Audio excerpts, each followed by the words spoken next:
This is Sheepdog Preparedness. Are you ready? Well,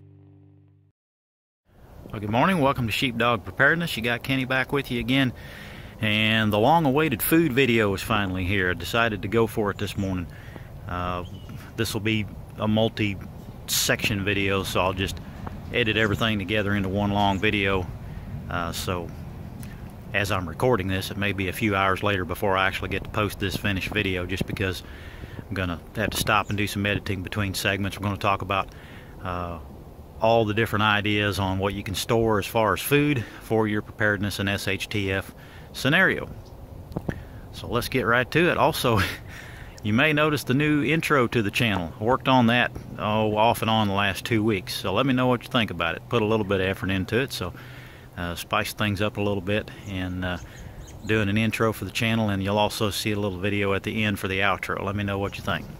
Here we go with the food video. Alrighty, well, the first thing that most people always think about would be canned goods, and it's definitely an excellent place to start, just because canned goods have such a long shelf life to them. Many of these can be kept for 10 years and they'll still be fine. They'll have a lot of them a date on them. Let's just be nosy on this one. This says October of 2019 for these black beans. Now, it says best by, so they're going to have their best flavor and their best texture if you eat them by that date. You can still keep them for a long time after that, though, folks.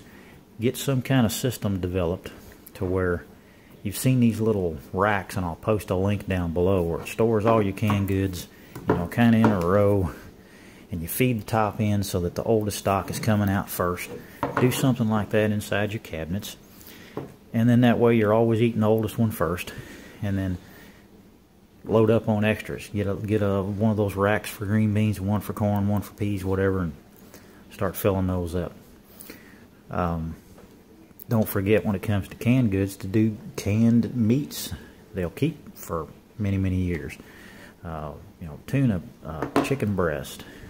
You can get all sorts of different meats. You can get stuff that's in sauces and gravies and whatnot. The good old spam and things like that. Potted meat. I do the potted meat thing as well. I eat that stuff still. People think I'm crazy, but hey, if it comes down to it, and you're hungry, you'll eat anything. And here's some other ideas for some of the stuff that you can stash back. You got beanie weenies.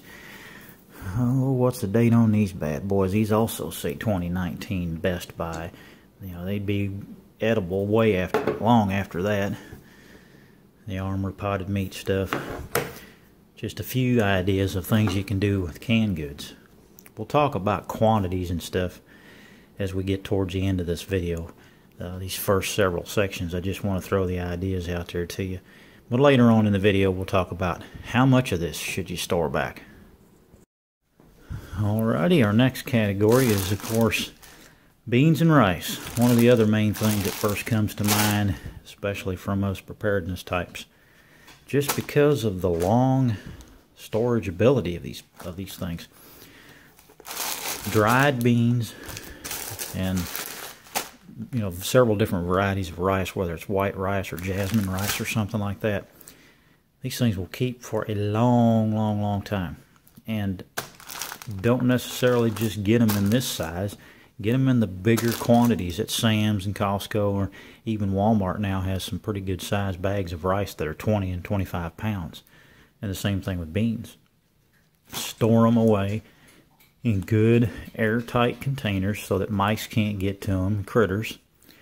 5-gallon buckets with the lids on them work great. Fill that bucket up, stick a piece of tape on top, label it as rice, throw it in the storage and forget about it. Keep it in a cool, dark place, and you'll have these to go to. These will go a long ways. They'll fill you up. Later on in this video, we'll talk about spices and seasonings, because you're going to want some of that too. This will fill you up if you put a big mess of beans and rice on, and it's going to keep you sustained, but it's nice if it's got a little flavor to it. And while we're talking about the beans and rice category, I had a good buddy who's more of a brother, gave me a bunch of of this mixture. It's basically some lentils and some rice and some seasoning and whatnot. And he gave it to me in great big old bags. I think they were like 10-pound bags. And I've got the recipe written at the top here. I used my food saver and vacuum sealed it into smaller size servings. This is 3 servings in this pouch. And that's going to be very handy. Those are vacuum sealed and ready to rock and roll. In our next category, we're going to talk about pasta. Pasta is very nice because it's dried, so you know there's no chance virtually of spoiling because there's no moisture content there. It's got a very, very long shelf life. This stuff on the bottom says 2019 Best Buy, but I mean it's going to keep way, way, way longer than that. It's viable, it's edible for much, much longer. Stuff like this is great because you've already got the seasoning built into it, so you don't have to worry about coming up with that part. It's going to have flavor. These things are usually $1. You can sometimes get them on sale too for $1. And of course the old college kids' main diet, their staple item, ramen noodles. Those are awesome because the flavor comes with those too. You got those flavor packets in there and you can season them and they're ready to rock and roll. So I love those things. They take up a little bit of space. It's the only thing I don't care for as far as ramen noodles go. They do kind of hog up some space in your storage, but definitely a good viable option, and it's got some flavor to it. And the next category we're going to talk about is prepackaged survival foods. And a couple of your main companies that do that would be like Wise and Mountain House. This is a sampling of some Wise stuff. I'll show you some other Mountain House stuff here briefly in a moment, but these things will come typically either in a single pouch like this that will have several servings in it, and all you do is just add the hot water. Southwest beans and rice. There's some basically some oatmeal, brown sugar, and maple rice pilaf in that one. Or you can buy them in kits. So here's a 72-hour kit that basically gives you everything you would need, just add water. So this has got breakfast, lunch, dinner, and everything ready to go. 72 hours for one person. Pretty slick little way of getting it. This box, many times, normal everyday price on it is $40, but Wise runs a regular special on these for $19.99 and free shipping. So one person, 3-day supply. All you'd have to do is add water. Your whey milk is in here. Here you go. Apple cinnamon cereal for breakfast. Southwest beans and rice. Chicken noodle soup. Brown sugar and maple cereal. Pasta and vegetables. And powdered milk. So just add water. You're ready to rock and roll. There's 3 days worth for one person.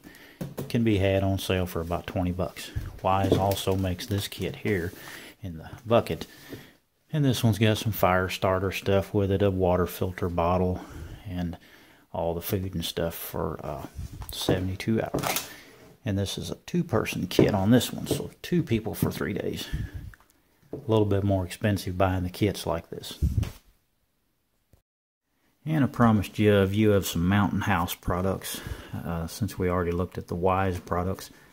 Mountain House also comes in the pouches like what we saw earlier, and some of those are individual and 2-serving pouches, but you can also get all the Mountain House stuff in number 10 cans. And I like to keep these on hand just because there's a lot more servings in these. You can spoon out what you need and do it in smaller servings. It gives you the preparation instructions on how much water it takes to do the whole can or individual servings. What's it say on the date on these bad boys? March of 2041, folks. March of 2041. They put a 25-year shelf life on these from the date they package them. Rice and chicken, breakfast skillet. This is scrambled eggs with ham and peppers. All excellent, viable options. Long-term storage. Augustin Farms also makes some great stuff. Many Walmart stores carry Augustin Farms products, or you can order them from Walmart.com and get free delivery to the store. This is just powdered eggs. 71 servings of eggs in this can. I think that can was about 10 bucks, 10 or 15 bucks. And it's just powdered eggs. They take a real egg, they crack it open, they spin it in a centrifuge, it splatters against the wall in really fine particles, it sprays out in a tiny, tiny fine mist, it's dried, it's canned. It's a real egg. Just rehydrate it. So, options for you there from Mountain House. Most of these number 10 cans from Mountain House will sell for around 20 bucks. While we're on the subject of prepackaged stuff, here's just a little sampling of another little idea that I stashed back. Get these at Walmart or Dollar Tree. They're a little bit cheaper at Dollar Tree. I think Walmart gets about $1.25 for them. Of course, they're $1 at Dollar Tree. It's pre-prepared tuna salad in a can with crackers ready to rock and roll. These have about a 2-year shelf life on them. They'd probably be fine to eat. I wouldn't hesitate to eat these probably out to 4 or 5 years. Another little cheap option.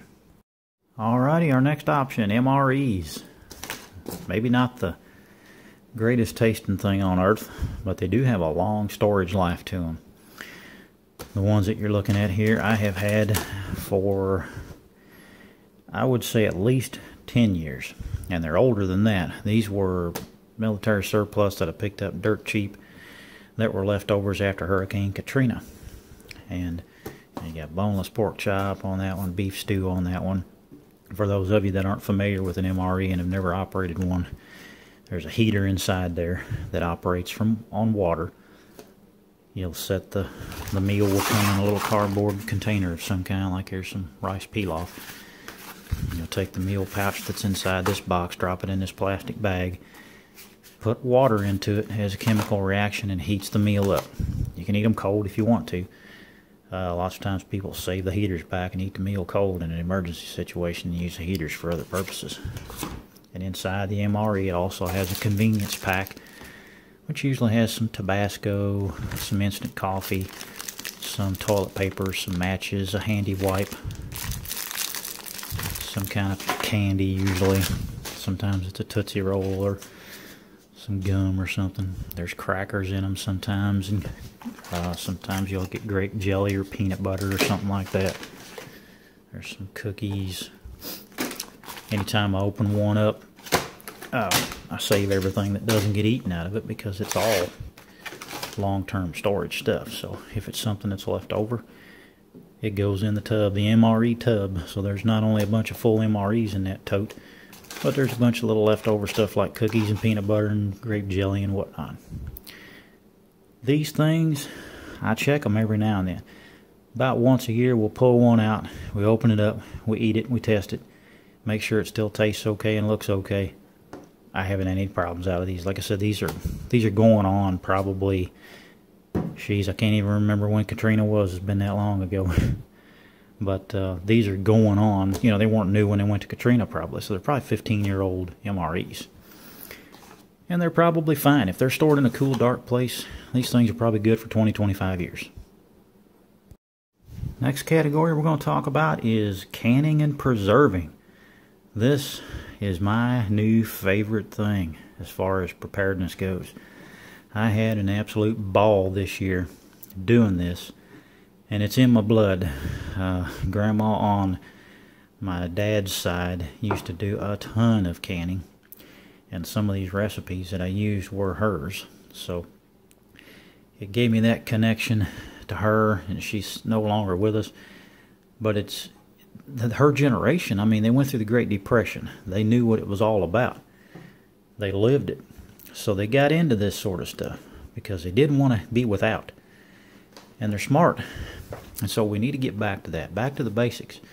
And so I planted a garden this year. It wasn't a huge garden either. I planted a garden that was 10 by 25, 250 square feet. And with the cucumbers and the tomatoes and the zucchini and whatnot that I grew in that garden, I was able to can 60 some odd pints of pickles. 60 of these jars, folks. So I got hot dill, hot bread and butter. I've got regular bread and butter. I've got regular dill. You can make relishes, whatever you want. Salsa from the tomatoes that I grew. I think with the seeds that I bought and the plants that I bought, And the garden tiller fuel that was used, I maybe had $50 tied up into that entire garden, maybe, if that. And ended up getting 60 some odd pints of pickles of various flavors and a bunch of salsa and tons of zucchini, which we've since made into zucchini bread. I had a dear friend give me a bunch of apples, and so what did we do with that? We made apple butter. Preserve that. That's going to last. There's some bigger jars of the apple butter that I made too. Get into canning, folks. I showed you in my survival library video with the books that I've got. There's a Ball canning book. Ball and Mason are your two main companies that deal with canning supplies. Get into that canning. Get those jars. The jars and the lids, when you first buy them, you can get a 12-pack of these pint-sized ones with the lids and everything on them ready to go for about $8 at Walmart. But they're reusable, so you just buy them one time and off you go. All of this stuff you see here was hot water bath. It didn't take a pressure cooker. You just set it down in boiling water, process it for a few minutes. It seals by itself. Long-term storage. Canning is an excellent option. We're going to do a bigger garden for 2018. And my goal is to put up 100 pints of pickles and whatnot, and a whole lot more salsa. Wanted to talk briefly about some drink options. If you're going to stockpile water, which we're going to do a separate video just strictly on water and talk about storage methods and quantities and whatnot. You don't want to drink just water all the time. You want a little bit of variety. So long-term storage wise, there's lots of dehydrated and powdered options out there. I like to buy these little pouches from Walmart in different flavors. One of these will go in a 16.9 ounce bottle of water, a liter bottle. Those are nice, cheap, freeze-dried instant coffee. That's just an example of one of the types that I store back. Powdered milk is great to have on hand. You get a pouch of this inside here, and it makes, how much does one pouch make? Here we go. It tells you here's how to do it. To make a cup, looks like one pouch does 3 quarts. So an entire pouch out of here will make you 3 quarts of milk, not quite a gallon. Stuff's cheap at Walmart. This is the whey milk, powdered milk alternative that comes out of the Wise Food stuff. That one's been opened, so I vacuum sealed it. This is some protein powder stuff that I used to use all the time. Very high protein, tastes awesome. Got a vanilla flavor to it, lots of nutrients, vitamins and minerals in it. High caloric content. This is excellent. You buy those big tubs of protein powder, great big old tubs of it for $20. Stash a few of those back. They come in some great flavors. Just add them to water or put a little powdered milk in them if you wanted to, but just add them to water. It's perfectly fine. Drinks, you know, you're going to want them. You're going to not want to drink just strictly water. So just a few examples of some of the things you can stash back to add to your water so that you're not just drinking plain water all the time. Next category we're going to talk about is spices. I have a separate video on spices where I talked a little bit about how I've been hitting those extra hard here lately. You get to thinking about all the beans and rice you got stashed back and you think, man, I got to have some flavor for these things. So spices are a great way to kick those up and make them taste a little bit better when you have to eat them all the time. So just load in extra spices. This is Dollar Tree stuff for $1 a bottle. Some poultry seasoning. This little Coughlin's multi-spice kit you can get at Walmart for about $4. Got some chili powder in here and some seasoned salt. Bouillon cubes are great. I suggest not only just buying these in these little jars, but go to Sam's or Costco and get the big jar that's got a ton of them. Cheaper. Get varieties of salt. Salt has so many uses, your body's going to need it, and so get all the varieties. I like the taste of sea salt myself, so I always keep that on hand. This Morton salt, if you get the non-iodine version, it stores a lot longer. So if you're going to do long-term storage, get the non-iodized salt. I have to have the pickling and canning salts on hand since I do a lot of canning and preserving. So always keep this on hand if you're going to do canning, especially pickles and stuff like that. Kosher salt is another great one to have on hand. A lot bigger grainage to it, bigger size. Lots of good uses for kosher salt. And here's another type of salt that I always keep on hand. It's called Morton's Tender Quick. It's a meat curing salt. So anytime I'm making jerky or summer sausage or deer sticks or something like that, that's the type of salt that goes in there to help cure that meat. I don't have sugar and flour in this segment at the moment, except for this variety of sugar. This is a sugar I use on a daily basis. It's just straight, pure cane sugar. It's non-refined. It's not bleached. It's healthier for you. So I've got a bunch of this stashed back, and also just some regular white sugar and flour. Plenty of flour. You can buy it in larger buckets and larger containers at Walmart and Sam's and places like that. You're going to want the flour. You got to store it away in the right proper way, though. Put it in 5-gallon buckets with a tight lid on it. Vacuum seal it. Take care of it so that it's going to last. When it comes time to use it, it'll be ready. Up next is sauces. I wanted to talk about these because these typically have a really long shelf life, and it gives you a way of spicing up bland foods, and it also has some typically preservative and sometimes health benefits to these also. This is a great marinade that's available around these parts. It comes from Birmingham, but if you get a chance to get you some Dale's, oh baby, you marinate some meat in that, it's awesome stuff. It's made with soy sauce and things like that.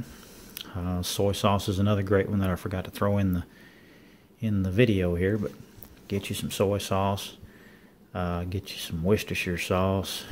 Here's some sriracha. You got Tabasco. I love this sweet and sour sauce. It's great on a bunch of different things. Good old sorghum molasses to sweeten things up. This has a long shelf life to it. This stuff keeps forever, just like honey does. Honey's got antibacterial properties. It's good for you, so it's always good to have honey on hand. Apple cider vinegar has got some great health benefits, so I wanted to make sure and show that. Regular vinegar. Keep several gallons of this stuff on hand because you got to have it for pickling if you got your garden. You can also use it for cleaning things. It's just got a ton of uses. You can make other sauces and other things out of it. When you go to the fast food places or the Chinese place, there's your little soy sauce packet. If you got leftovers, grab them. There's some malt vinegar. Any of these little sauce and condiment packets, hang on to them. Throw them in your bug out bag and your preparedness stuff. And there's the old standby Worcestershire. Awesome stuff. I love Worcestershire. It's just, to me, is one of the best things you can put on meat to marinate it and whatnot. It has a ton of different uses. So there's an example of just a few of the things you can stash back in the sauce category. I like to throw all this sort of stuff in a larger container or like a 5-gallon bucket, put a lid on it, forget about it. Buy some brand new bottles. Pick this stuff a little at a time. You go to the store, buy one of these for $1. The next week, buy one of these for $2. Start adding to it. The next thing you know, you got a 5-gallon bucket full of these things that you can grab out during SHTF to kind of spice up your food. Well, our video wouldn't be complete without talking about sustainment. Once the stuff starts to run low, or once you need something more, you've got to have a method of getting more food. So hunting is something you've got to look into. It doesn't matter where you're at, or it doesn't matter if you've never done it before, you need to start looking into it.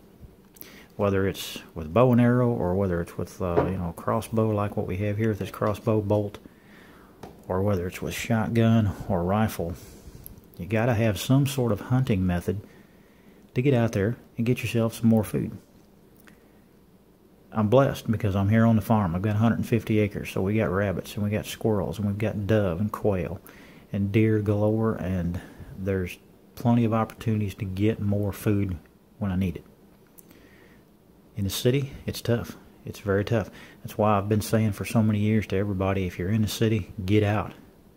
You don't want to be there when it finally hits, and it's about to hit, folks. Get out where you can get you some land, or at least get in with someone who has land, so that you've got the opportunity to get more food when the time comes. It's out there. There's plenty of it. Good Lord put that on the earth for us to eat, and be ready to get more of it. You've got to get your stuff together and be ready for that time.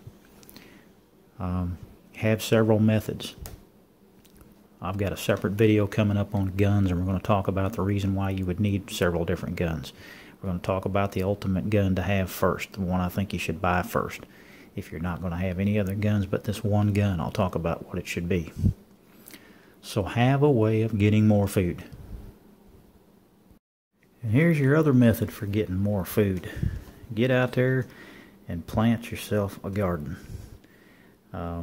During the time when you're getting plants and you're getting seeds for your garden, buy extras. Vacuum seal them, keep them in a cool, dark place so that you've always got access to your SHTF seeds. I buy new seeds every year and I add to this stash, but I also make sure that I plant from seed and from plants each year too, so I don't go back and dig into these and use these. I just, once they're stashed back, that's where they stay. So in your preparedness stash, have enough stuff that you can put you in an emergency garden. If you haven't ever done it before, folks, you better experiment around with it. You don't want to be learning from your mistakes from the get-go when you're really needing that food and your life depends on it. Now's your chance to practice with it, to see if you're good at it or not, and get out there and make it happen. We're in December now, but hey, 4 months from now, 3 or 4 months from now, it's going to be time to start those seedlings again and get rocking and rolling. So get with it this next time around if we have time. If it doesn't hit before then, which I think there's a big chance it could, make sure you've got that garden going in for 2018 and stash back seeds for later on. One other thing that I forgot to mention when I was talking about having means of getting more food, we talked about hunting and gardening. Foraging is something that you need to also look into. Know what's around your area. Get you a book on safe plants to eat for your state, your region. This farm, I'm pretty blessed because we've got walnut trees galore. We've got hickory trees galore for hickory nuts. We've got wild blackberries. We've got pear trees growing. Find out what's close to you that you can grab up. Use what the good Lord put on this earth. I've got a stocked pond on this farm so I can fish. Fishing is an awesome, awesome way to be able to get more food. So think of all of these other methods to add to what you've stashed back. Think about what's out there in nature and how you can get it. Well, I hope you folks have enjoyed this video. I hope I didn't leave anything out.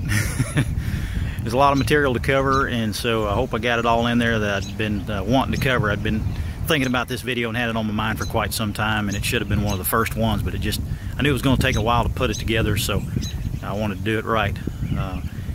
If you have any other ideas, please post them in the comments section below. Tell me what you're storing. Give me some ideas of some stuff I forgot, or some ideas of some things that you've discovered that were going to be great for long-term storage.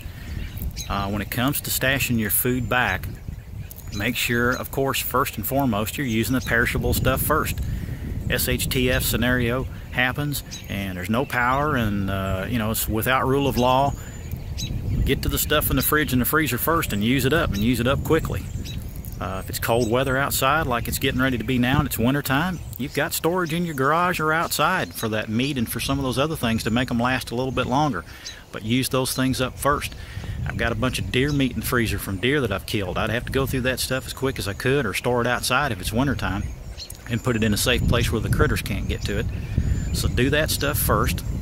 Use your groceries that you've got on hand that you've just bought and get that stuff done. Your prep stuff should be stored off separately so you don't have to get into it until SHTF. Start whittling away at this. Buy a little at a time when you go to the grocery store. Each week, get a case of canned goods for, $7 or $8 for 12 cans of green beans. Next time around, get a case of corn. Hit Dollar Tree up once a week and spend $10 on some odd and end things. You can do it. You just have to commit to it.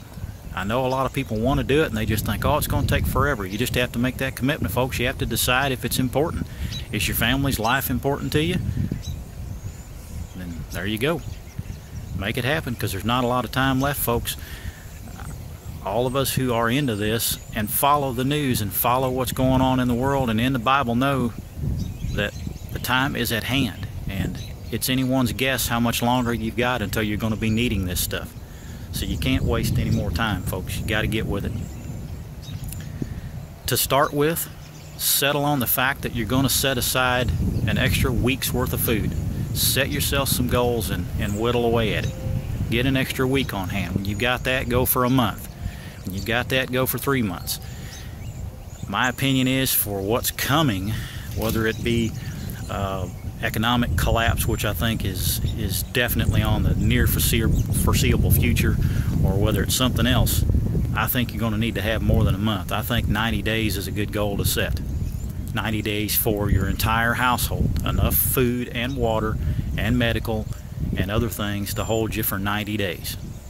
So start small, work your way up. But like I said, if you're just now getting started on this, you might want to dive into it head first pretty quick, folks.